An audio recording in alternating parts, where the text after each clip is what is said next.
I'm Kirsty, as you've probably just heard, but at the start of this year I was diagnosed with a type of bone cancer called osteosarcoma, which has now led to me having my leg amputated because of complications. But I'm just here to talk to you today about my experience with the school and the hospital, and give you it from a patient's point of view.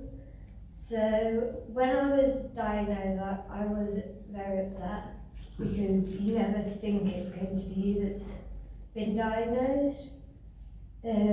But as soon as I found out, I just thought that it's just something that's been chosen for me, and I've just got to deal with it as best I can.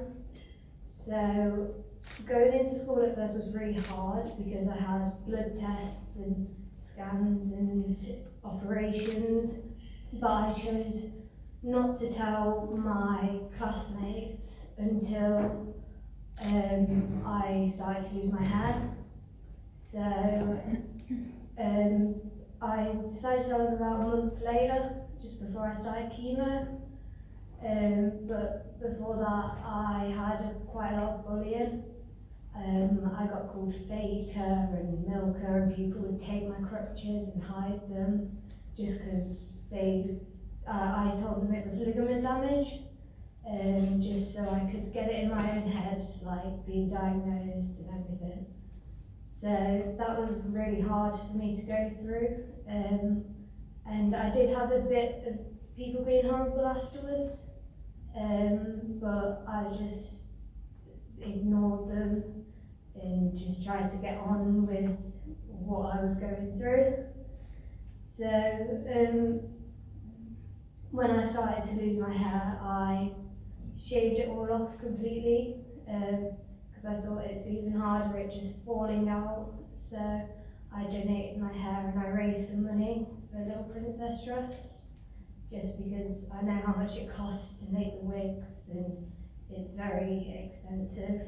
So I decided to do that, and then my best friend, she shaved all her hair off as well and raised money for bone cancer awareness as well, and she did it in front of the whole school. And I got to go into school and see that, so that was really good.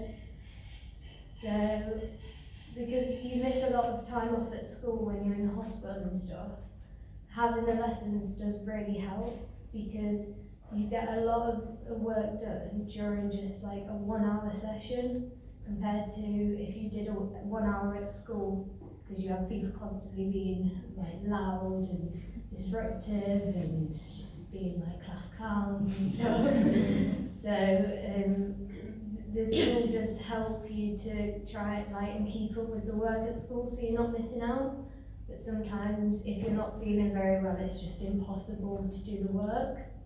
But the teachers always come in the morning and they're always so happy, and they try and get you up out of bed and try and just get you into doing some work, because it can be really boring in hospital, because you can't leave the ward or anything, so it does sometimes the day goes so slow.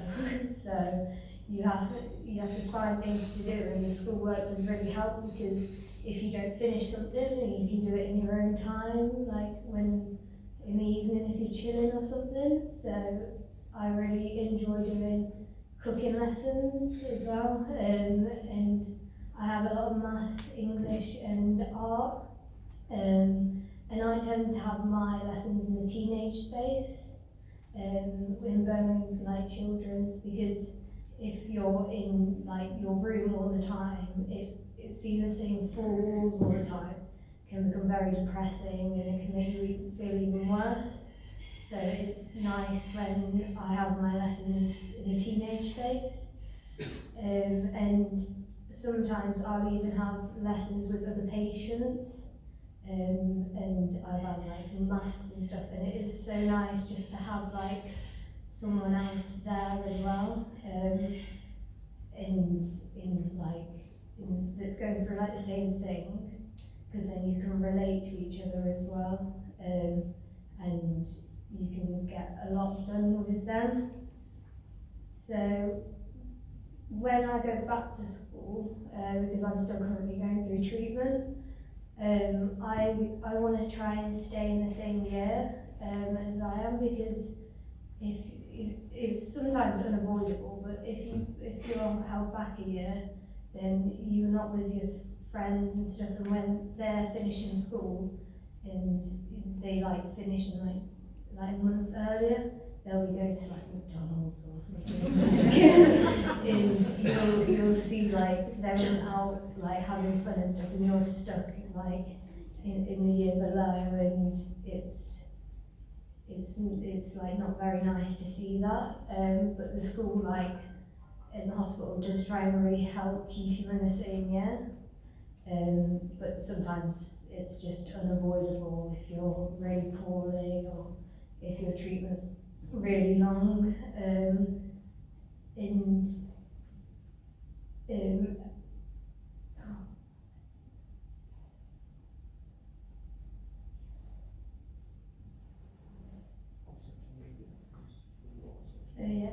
On social media, when you see all your friends having fun and stuff, and you're stuck in school, like doing boring lessons.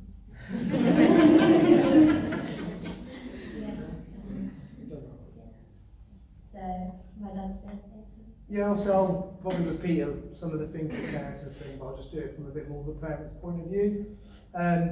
So just a little bit about our sort of family situation. Karen has another sibling as well, Reese, who is on the autism spectrum. So it's just the three of us. So I'm a single parent, so I've had them for about 8 years now living with me. I'm in the army as well, so obviously trying to manage that, supposed to look after Keris, and then also Reese is a year older, obviously, but he has slightly different needs. So plenty of you would have worked with children with autism before.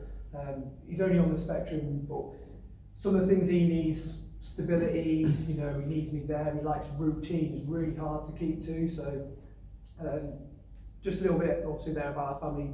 Mum doesn't have the involvement as well, so getting these lessons in school, you know, massively important just to try and keep Keris going. She didn't really do a self-justice on what she's gone through, so I'll just go over a little bit about her. Obviously she was told she had cancer, which is obviously one of the worst things you can be told. I'm sure people agree. But then on the back of that, straight away, it's really fast moving, because obviously cancer treatment, it's a matter of how quickly you start the treatment. So literally within days, you're in having surgery. As you can see, Keris got a central line in, which obviously straight through down by her heart, so that bloods can be taken, medication can be given. Obviously she was only 13 when she was diagnosed, and straight away then she had to make decisions like having one of her ovaries removed, because they were fully aware that her treatment would stop her from having children. So to potentially give her that opportunity, so straight away, even with those couple of things, you can just start to see, like, not just the treatment on the, before we even got to the chemotherapy, like emotionally, the impact it has on these children. She started chemotherapy, they started virtually straight away, some of them within days. It was a few weeks for Keris. The first lots of treatment, she was obviously the normal nausea, you know, being sick, and eventually also losing your hair. They're the norm with chemotherapy treatment. Keris was a little bit different, so on her first lot of a drug called methotrexate, her liver completely failed, so she went completely yellow, couldn't eat, or couldn't even sit up, couldn't hardly talk, liver wasn't functional at all, so she started losing her sight, lots of complications due to obviously liver function. We spent 11 weeks in hospital straight, and it got to a stage where they'd done a liver biopsy, they'd confirmed the liver wasn't working, they couldn't tell us exactly why, but it meant that, well, basically they said there was nothing that could be done for Keris. They looked at a transplant, but due to the aggressiveness of her cancer, if a transplant was an option, if they tried to transplant with the way you have to drop your immune system down, that cancer would just spread throughout Keris's body. So we made a decision as a family then to take her home with nursing care, and basically just, it was the consultant couldn't say anything more. She was on a lot of medication to try, but it hadn't worked in those 11 weeks, and it was just a matter of just hoping for the best, really. As soon as I got her home, within a couple of days, you just started to see the changes in her. She wasn't talking, she was sleeping for 26, 28 hours straight. I was getting her up, standing her up just to stop like fluids pooling in the body. Obviously we had nursing care at home, and then within a few days you just start to see she was responding to what I was saying, she was engaging with her brother, she was starting to stand up with assistance, and obviously it progressed from there. And obviously all the rest of the treatment was in doubt due to obviously a lot of the chemotherapy drugs impact on your liver. So luckily, obviously it started to recover. We got to a stage where Keris was able to make some more decisions about treatment. So again, we agreed as a family to re-engage with the chemotherapy because the survival rates of Keris's cancer weren't good without the chemotherapy, that it needed to be changed slightly, that we weren't having that one drug that had caused the issues in the first place. And then on top of that, then Keris made the decision. She was given 3 options for her leg about trying to save her leg because her tumour was just below her knee, but it was encroaching into her knee joint. She made the decision herself to amputate her leg above the knee. She made it straight away. We'd gone in to see the consultant. We literally got in the car. I asked for initial thoughts, and she said that's what she wanted. When we went back for further consultations, that decision got taken out of our hands because it was the only safe option to guarantee survival for Keris. But the good thing is she'd made that decision herself, but without wavering. She wasn't upset about it. She said she knew that that tumour was gone fully then, rather than maybe 2 years down the line find it regrow sort of thing. So as you can imagine, even our case, and there might be even worse cases out there with treatment, you know, some don't get the reactions, but the amount of schooling you're missing is massive, because even when we visit in hospital, there's a lot of times where the children in the ward have been sick or just not well enough to engage in lessons. So as you've probably met Shirley before, she is the most enthusiastic teacher you'll ever meet on the ward, okay? But she comes in, and there's been days where I've actually seen it for myself where she's told me before they've got their teachers that she doesn't want that lesson, you know, she doesn't want that lesson, and then a little bit of encouragement, even if it's 10 minutes, 15 minutes, 20 minutes of an hour lesson, it makes a massive difference, because as Keris said before, that one-to-one engagement, and just sometimes when they're feeling, Keris is such a positive person anyway, so it's not just on her, but I've seen it on other children, that just getting them to engage, the difference it can make on a child is massive. And even the programme we're on now, so Keris hasn't got the complications of the liver anymore, but we're still on a 1 week intensive chemotherapy with 2 weeks break. So we were in last week for our 1 week intensive chemotherapy. And the way it works generally is she has that 1 week, she's not particularly well in hospital, she hasn't been too bad the last one. Obviously she gets some lessons in there where we can. And then after that then, the first sort of 3 to 5 days out of hospital, she's just completely wiped out. So again, not attending school because she's so wiped out. And then she's neutropenic now, so we had bloods done this morning, even before we come here, got the nurse come out doing emergency bloods. So Keris got no immune system at the moment, so just not possible to take her into school. And we're going from here now afterwards, she needs a transfusion straight afterwards because the levels have dropped. And that's how we'll probably spend most of the 2 weeks. But including in that, she has day treatment, 1 day chemotherapy in the 2 weeks break as well. So straight away you can just see, and that's not including scans and if infections, we've had lung infections, bowel infections, bladder infections, so you can just see the amount of school. It's just almost physically impossible for Keris to be in school, and when she is, it's just take her in for a couple of hours. So, like as I said, the few of the benefits, Keris has already said, just getting her out of bed. Keris won't have a lesson she sees the room as a bedroom, so I know everybody's travelled from different hospitals, and the facilities they've got within this hospital will be completely different. So I can only say on, obviously, Burlington Children's, we did spend some time in Stoke as well, and it was only briefly because of the complications with Keris. But in Burlington Children's, there's a fantastic teenage space. Keris will always have her lessons out there, and it just gets into a routine of almost seeing that room as sort of like a treatment room, bedroom, and then getting out into that space, doing the lesson.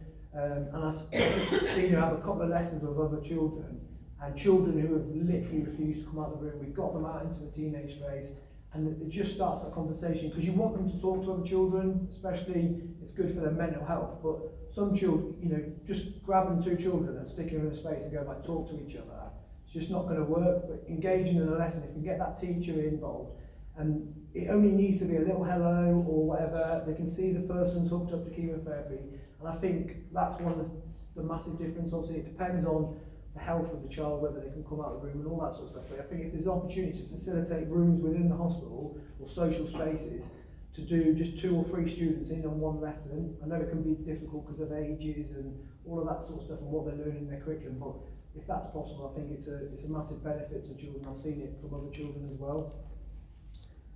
Kerry said about being put back a year. We've recently had a number of events where parents and children have come in who are at the end of their treatment or finished treatment over the last couple of years, have just come back in to engage with parents, and that seems to be repeated all the time. Is children who were put back a year for various reasons, the sort of mental health impact and the impact that's had on them over the next few years is massive, and it is unavoidable for some children. There's just no way around it due to length of treatment or complicated treatment. But if that can be avoided by like you guys going in and teaching and getting those lessons, then that's massive, because, you know, like as Kerry said, social media these days, they see everything on social media, everything everybody's up to, what they're doing. And I can't imagine what it's like when you've gone through like what Kerry has gone through in the last year and what she will continue to go through. If she was then in a year's 2 time watching friends start college and go to prom and, you know, doing all those bits and pieces, and, you know, she sat in a lesson and she can see the year 11s outside and all signing shirts and celebrating and taking their ties off, what they do and tie it to things and whatever they do and all that sort of stuff. That's massive, you know, that's huge. So that's separate to treatment, that's, you know, mental health. And I think if we can avoid and make that, it's as good as possible. Also, it gives me a break. Obviously, every night Kerry has been in hospital, I'm there every day, every night. I stay with her all the time, never leave her. We've spent 25 full weeks in hospital this year. Obviously, so that's all it takes is, you know, you have nursing care and you'll work on all different wards, but you know, the nurse can't be there all the time if I pop out and all that sort of thing. There's a lot of other poorly children in the ward, but knowing that say Kerry's having a lesson for an hour, that I know she's going to be sat with that teacher for an hour. If she feels unwell, if she's sick with somebody, she knows the teacher, they've come in before, they've started building up a relationship. I can, whether it's go to the gym, whether it's go and get some food, even if you should go for a walk, sometimes you've got phone calls to make, you're filling out application forms for benefits and all that sort of stuff. You're able to do all of those things knowing that there's somebody that you trust sat with your child that is there if need be, rather than leaving them in a room on their own. And if they were to be sick, the thought of them being on their own in that process is massive. So it's things that you might not see. It's outside the strict teaching, but it does make a massive difference to parents as well. So an hour a day or an hour every couple of days, depending on how many lessons you have, that's really helpful. And just I mentioned it before, but I said about the 2 or 3 people in a thing. I think it's really important. The one thing that we found difficult is like me engaging with the school, Kerry at school and staff called Western Road Academy. And they still engage with me with Reese's education, usually telling me that he's been naughty is the general thing, and that he might stay behind for a little bit longer, or his lunchtime's taken off him or something. There's lots of engagement for that, but it's almost like their view is like Keris has been treated, you know, for cancer, that's the main priority, and it is the main priority. But the education is massively important, and you feel like you lose that from the school sometimes. So where it's, James Brindley, who teaches at Burlington Children's Hospital, if there's 2 schools together could have more engagement, it would take more of the pressure off me trying to find out what, you know, try and get hold of a maths teacher, an English teacher, whatever teachers it is that she's doing, on, you know, what work she's doing, so that the work they're doing within James Brindley with her in the hospital is really useful for what they're doing and matches up with what her friends are doing in school. And there has been some engagement of that, but I think that could be a little bit better, especially from her permanent school basis. I think that needs to improve so that it takes that away, so there's a bit more coordination between the 2 schools. And we haven't really had much work online as well. I think that could be a more of an option, because there's times where a teacher comes in the morning, she's a teenager for starters, so 9 o'clock in the morning, when you've been up all night, a lot of the medication Keris on, it requires her to go to the toilet every 40 minutes. And you can imagine if you're going to the toilet every 40 minutes completely through the night, being an amputee, all of that, it has to be weighed and tested and all the things around that. And there's various things, there's obviously checking blood pressure and heart rate all the way through the night. So 9 o'clock in the morning sometimes isn't the best time to ask a child if they want a lesson. And I know that you're teaching in the day and you've got to plan your day, I completely understand, so there's no easy solution. But sometimes if even a bit of work can be set online that a parent can do in the evening, because Keris tends to come alive in the evening sort of thing, if you try and speak to between sort of 9 o'clock and 12 o'clock in the morning, you're not getting anything really. And then in the afternoon, she's full of beans, but she's already told the teacher she didn't want a lesson. And there is opportunities, you can grab them on the ward sometimes and get a lesson in if available, but then a lot of time, their day's been planned out. So I think even if there's some work left that can be done, and then can be rechecked by that teacher the next day, I think that'll be really useful as well. Another one, again, I'm not in teaching, so I wouldn't know if this was ever possible. But Keris, as I said, it was around March time that her liver failed, and we would spent months in hospital. She was too ill to do any lessons. Then we had, the recovery from that, the amputation, and it got to a stage where she was able to do lessons again. We spent quite a bit in hospital having chemotherapy, trying to catch up and pack a lot of chemotherapy in over the 6 weeks holidays, where there's no teachers about, and on a ward like an oncology ward where most like patients treatment is at least a year, sometimes 18 months, 2 years. I think there needs to be something looked at, whether it's setting work. I know that might put more strain on you guys in the weeks leading up to it, but Kerry spent a lot of the 6 weeks in hospital without anything, and obviously then I can't get in touch with the old school because they're all off on holiday. So I think that's something that could be looked at as well with some of the students, just to help get them some work if they're feeling well over the thing. And then that work, rather than, I could get her to do revision, don't get me wrong, but then having a teacher go through that work, check that work, and then sit down with her so she feels that that revision or that work she's done in the holidays is being looked at rather than just thrown away. So there's a few points from me, obviously from Keris, and if anyone's got any questions, we'll both try and answer them best we can. But thanks for taking the time to listen to us.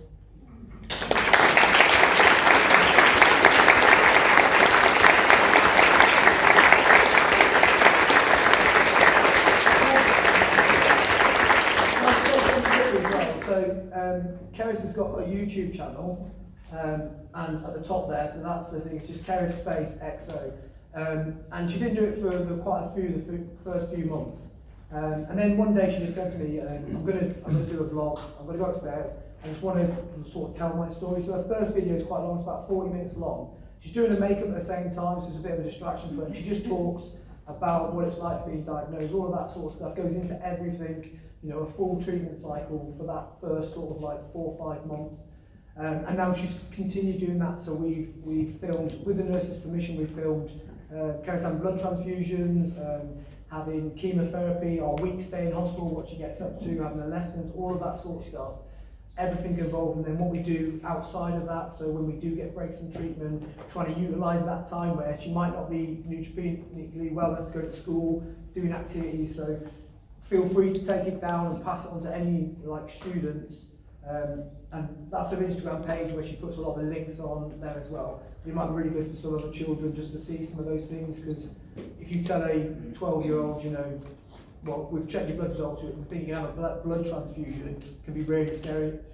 Keris just films it all, shows it's completely painless, and it just might help that child, worrying about those sort of things. And as we said before, Keris is unbelievably caring, she's always thinking of other people. So she came to me about 6 weeks ago and said, I want to do stuff for the children on the ward. And I was like, well, you're one of the children on the ward. She said, yeah, but I want to help them, I want to talk to them, because she's spoken to other children before and then really helped them. So what we decided, rather than just feel like we're just going around and plonking Keris in front of them, she's just talking to them, they might want to engage. We set up a Just Giving page to just raise any money. It's got our home address on there for people to send any donations, whether it's toys, makeup, nail varnish, anything, games. And then we're making up gift packs to give out over Christmas. But on the back of that, me and Keris will go around the wards, but it'll give, on the back of the gift pack and them opening that up, Keris an opportunity to engage with them. So there's several children we know of speaking to parents who have literally not left their room or spoken to another child in 4 months, 5 months, 9 months, whatever. So this will hopefully open a little bit of a boundary for them, that they can talk to Keris, somebody that's going through the exact same thing as them. Also, obviously, get some gifts as well, which is always nice around Christmas. So yeah, just if you want to take them down, it's absolutely fine. Fantastic.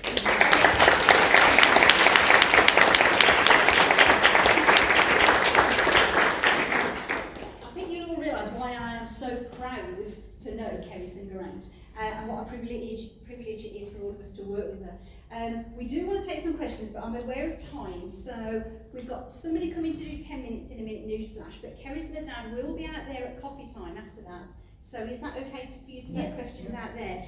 I just wanted to say, Kerry's actually in her future career wants to be a dog handler for the police, but I think she has a role as an ambassador, because I see her as a Malala Yousaf or Angelina Jolie going around the country doing these speeches, because for a 14-year-old to have gone through what she's gone and be so calm and accomplished, and when you look at her YouTube clips, you will not believe how confident and how calming she is herself, but for other people. So really, really fantastic to come